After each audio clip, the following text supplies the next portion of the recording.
Hi అండి, అందరికీ నమస్కారం. Welcome to Job Box 360 YouTube channel. RRB group D exam సంబంధించి 17th ఫస్ట్ షిఫ్ట్ ఈరోజు మార్నింగ్ అడిగినటువంటి క్వశ్చన్స్ ఏంటి, ఓకేనా? ఏ క్వశ్చన్స్ అడిగారు వాటికి సంబంధించినటువంటి ఒక్కొక్క క్వశ్చన్ చూసుకుంటూ వెళ్దాం. ఓన్లీ క్వశ్చన్స్ కాకుండా వాటికి అడిషనల్గా ఉన్నటువంటి పాయింట్స్ కూడా మీరు చూసుకోవాలి, నెక్స్ట్ షిఫ్ట్లలో ఉపయోగపడతాయి, ఓకేనా? ఇక లేట్ చేయకుండా క్లాస్లోకి అయితే వెళ్దాం. ఫస్ట్ క్వశ్చన్, 2026 ఆస్ట్రేలియన్ ఓపెన్ పురుషుల సింగిల్స్ విజేత ఎవరు? ఆస్ట్రేలియన్ ఓపెన్ పురుషుల సింగిల్స్ విజేత ఎవరంటే కార్లోస్ అల్కరాజ్, ఓకేనా? కార్లోస్ అల్కరాజ్ 2026 ఆస్ట్రేలియన్ ఓపెన్ పురుషుల సింగిల్స్ ఫైనల్స్లో కార్లోస్ అల్కరాజ్ విజయం సాధించడం జరిగింది. మీరు తెలుసుకోవాల్సిన పాయింట్స్ ఏంటంటే ఇక్కడ నెక్స్ట్ షిఫ్ట్లోకి ఉపయోగపడే విధంగా ఆస్ట్రేలియన్ ఓపెన్ అనేది ప్రతి సంవత్సరం జరిగేటటువంటి మొదటి గ్రాండ్ స్లామ్ టోర్నమెంట్ అండి. ఇది హార్డ్ కోర్ట్లో జరుగుతుంది. తర్వాత సంవత్సరంలో మొత్తం ఎన్ని గ్రాండ్ స్లామ్లు జరుగుతాయి అని చెప్పేసి అడిగితే గుర్తుపెట్టుకోండి, 4 జరుగుతాయి. ఎన్ని జరుగుతాయి? 4 జరుగుతాయి. 4 గ్రాండ్ స్లామ్స్ జరుగుతాయి. వాటిలో ఆస్ట్రేలియన్ ఓపెన్ ఒకటి, తర్వాత మనకేంటి ఫ్రెంచ్ ఓపెన్ ఒకటి, వింబుల్డన్ అండ్ యుఎస్ ఓపెన్, ఈ 4 గ్రాండ్ స్లామ్స్ అనేవి ఈ ఇయర్లో జరుగుతాయి. ఈ పాయింట్స్ చూసుకోండి. నెక్స్ట్ స్టెప్లలో వీటికి లింక్గా అడిగే అవకాశం ఉంటుంది, ఓకేనా? తర్వాత క్వశ్చన్ చూడండి, 2026 కేరళ అసెంబ్లీ ఎన్నికల్లో ఏ కూటమి విజయం సాధించింది? కేరళకి సంబంధించండి. 2026 అసెంబ్లీ ఎన్నికల్లో అంటే యూడిఎఫ్ ఏంటి? యునైటెడ్ డెమోక్రటిక్ ఫ్రంట్ యూడిఎఫ్ మనకి విజయం సాధించడం జరిగింది. దీని గురించి మీరు తెలుసుకోవాల్సిన పాయింట్ ఏంటంటే ఇది కాంగ్రెస్ నేతృత్వంలో జరిగింది, ఓకేనా? కాంగ్రెస్ నేతృత్వంలో అన్నమాట. అయితే కేరళ శాసనసభ ఎన్నికల్లో యూడిఎఫ్ కూటమి మెజారిటీ స్థానాలు గెలుచుకొని ప్రభుత్వాన్ని ఏర్పాటు చేసుకోవడం జరిగింది, ఓకే. అయితే కేరళ శాసనసభలో మొత్తం ఎన్ని నియోజకవర్గాలు ఉన్నాయి, ఎన్ని స్థానాలు ఉన్నాయి అని చెప్పేసి అడిగితే 140 స్థానాలు ఉన్నాయి, గుర్తుపెట్టుకోండి. 140 మొత్తం 140 స్థానాలు. కేరళలో ప్రధాన పోటీ ఏ పార్టీల మధ్య అని అడిగితే గుర్తుపెట్టుకోండి, ఒకటి యూడిఎఫ్ గెలిచింది కదా, ఈ యూడిఎఫ్ అండ్ ఎల్డిఎఫ్ ఈ రెండింటి మధ్య ప్రధాన పోటీ అనేది ఉంది. ఎల్డిఎఫ్ అంటే లెఫ్ట్ డెమోక్రటిక్ ఫ్రంట్, యూడిఎఫ్ అంటే యునైటెడ్ డెమోక్రటిక్ ఫ్రంట్, ఓకేనా? ఈ రెండు కూడా ఇంపార్టెంట్. తర్వాత చూడండి, ఇనుప మేకును కాపర్ సల్ఫేట్ ద్రావణంలో ముంచినప్పుడు ఏ రసాయన మార్పు జరుగుతుంది? ఇనుప మేకును కాపర్ సల్ఫేట్ ద్రావణంలో ముంచితే ఏ రసాయన మార్పు జరిగిద్ది అంటే స్థానభ్రంశ చర్య, ఓకేనా? డిస్ప్లేస్మెంట్ రియాక్షన్ అనేది జరుగుతుంది, ఓకేనా? ద్రావణం రంగు అనేది నీలం నుండి ఏ రంగులోకి మారుతుంది? ఆకుపచ్చ రంగులోకి మారడం జరుగుతుంది, ఓకేనా? ఇక్కడ ఇనుమంటే Fe, ఓకేనా? ఇనుమంటే Fe. అదేవిధంగా రాగి అంటే Cu, ఓకేనా? ఇనుము అనేది రాగి కంటే ఎక్కువ క్రియాశీలత కలిగినటువంటి లోహం అండి, ఓకేనా? కాపర్ సల్ఫేట్ కాబట్టి మనకి కాపర్ సల్ఫేట్ CuSO4 ద్రావణం నుండి రాగిని ఇనుము స్థానభ్రంశం చెందిస్తుంది. రాగిని ఇనుము స్థానభ్రంశం చెందిస్తుంది. అంటే ఇక్కడ సింపుల్గా చెప్పాలంటే ఐరన్ అంటే Fe, ఓకేనా? Fe ప్లస్ CuSO4ని కాస్త ఏం చేస్తుంది? FeSO4 ప్లస్ Cuగా మార్చుతుంది, ఓకేనా? సింపుల్గా ఎలా గుర్తుంచుకోండి. నెక్స్ట్ ఏంటంటే ఇక్కడ మీరు ఇంకొన్ని పాయింట్స్ కూడా చూసుకోండి. అవేంటంటే ఇనుప మేకు ఉపరితలంపై ఎర్రటి గోధుమ రంగు, ఓకేనా? ఎర్రటి గోధుమ రంగు పూత ఏర్పడడం జరుగుతుంది, అదొక పాయింట్. ఇంకొక పాయింట్ ఏంటంటే కొత్తగా ఏర్పడినటువంటి ఫెర్రస్ సల్ఫేట్ FeSO4 ఏదైతే ఉందో ఫెర్రస్ సల్ఫేట్, ఈ FeSO4 వల్ల ద్రావణం రంగు నీలం నుండి తేలికపాటి ఆకుపచ్చ రంగుకి మారుతుంది. మన క్వశ్చన్ ఏంటి? తేలికపాటి ఆకుపచ్చ రంగుగా మారుతుంది. ఆ పాయింట్ మీకు స్టార్టింగ్ చెప్పాను. ఈ క్వశ్చన్కి ఆన్సర్ ఏంటి? మనకి డిస్ప్లేస్మెంట్ రియాక్షన్, స్థానభ్రంశ చర్య అనేది జరుగుతుంది, ఓకేనా? రసాయన మార్పు జరుగుతుంది. ఏం జరుగుతుంది? డిస్ప్లేస్మెంట్ రియాక్షన్ అనేది జరుగుతుంది. శూన్యంలో ధ్వని ఎందుకు ప్రయాణించదు? శూన్యంలో వాక్యూమ్ ఎందుకు ప్రయాణించదు, ఎందుకు ట్రావెల్ చేయలేదు అంటే గుర్తుపెట్టుకోండి, శూన్యంలో ప్రయాణించాలంటే అసలు ఏముండాలి? శూన్యంలో ప్రయాణించాలంటే కణాలు అనేవి ఉండాలి, ఓకేనా? సింపుల్గా చెప్పాలంటే కణాలు ఉండాలి. ఇక్కడ కణాలు లేకపోవడం వల్ల వాక్యూమ్ అనేది శూన్యంలో ప్రయాణించదు, ఓకేనా? ఓకేనా? శూన్యంలో వాక్యూమ్ ధ్వని ఎందుకు ప్రయాణించదంటే కారణం ఏంటి? కణాలు లేకపోవడం వల్ల, ఓకేనా? ధ్వని ప్రసరణకు కణాలు అనేవి అవసరం అండి. శూన్యంలో కణాలు ఉండవు కాబట్టి మనకి ప్రయాణించలేదు. ఓకేనా, option A is the correct answer. ధ్వని అనేది ఒక యాంత్రిక తరంగం, మెకానికల్ వేవ్.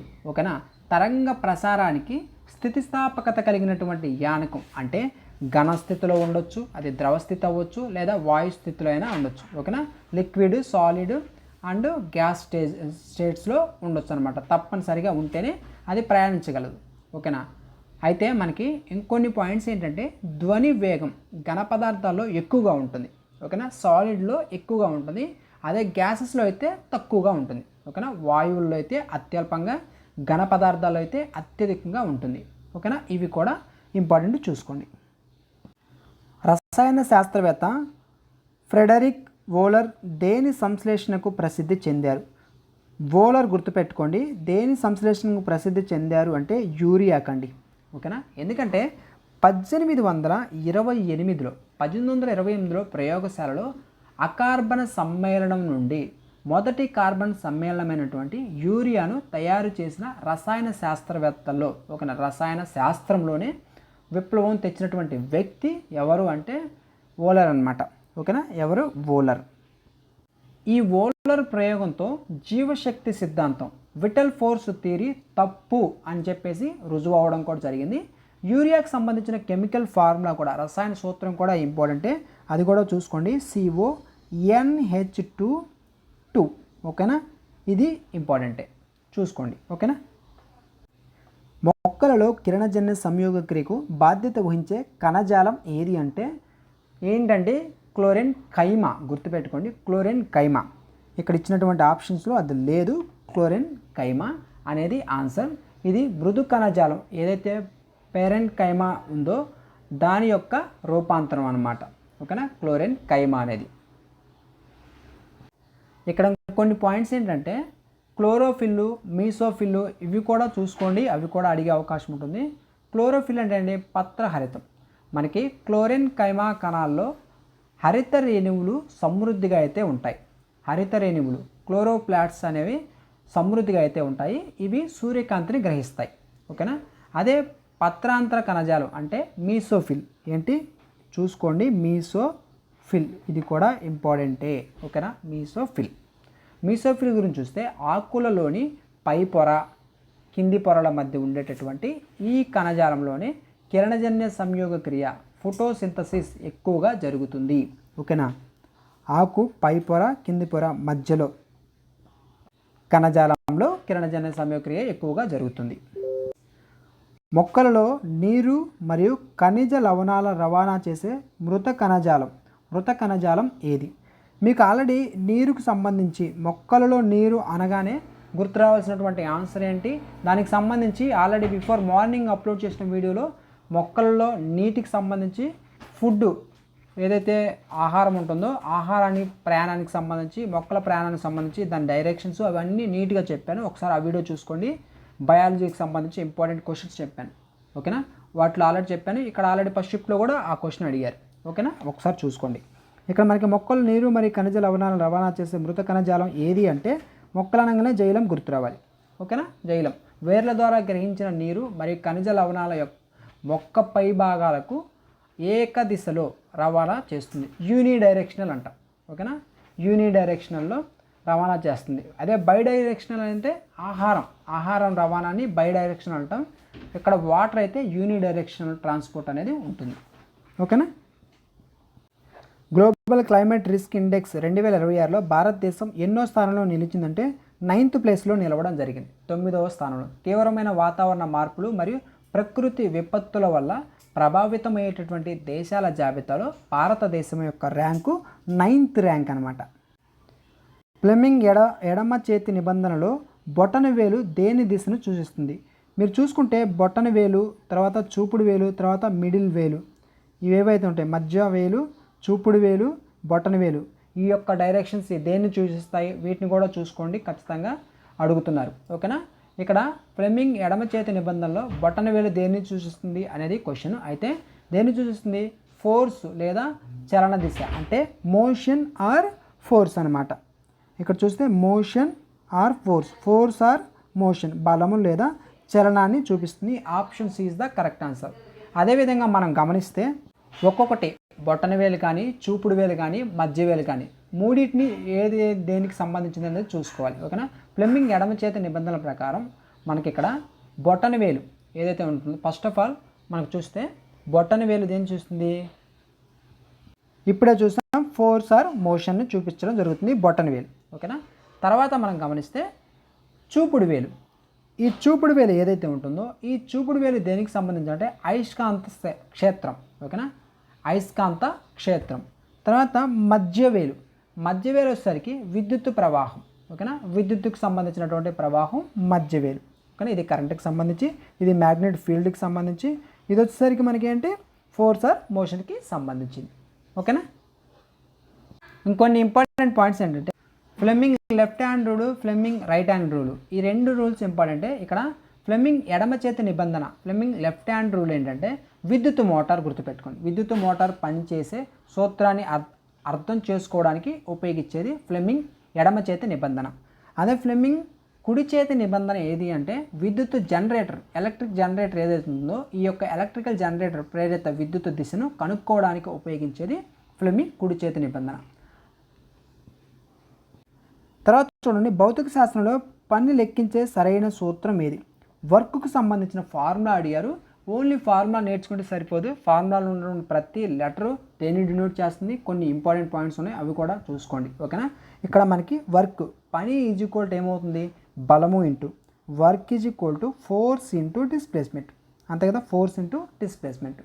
అదే యాంగిల్ విలువ, ఒక సమ్ యాంగిల్ ఇచ్చాడు అనుకోండి, థీటా విలువ ఇచ్చాడు అనుకోండి, అప్పుడేమవుతుంది where force is equal to work equal to force into displacement into cos theta.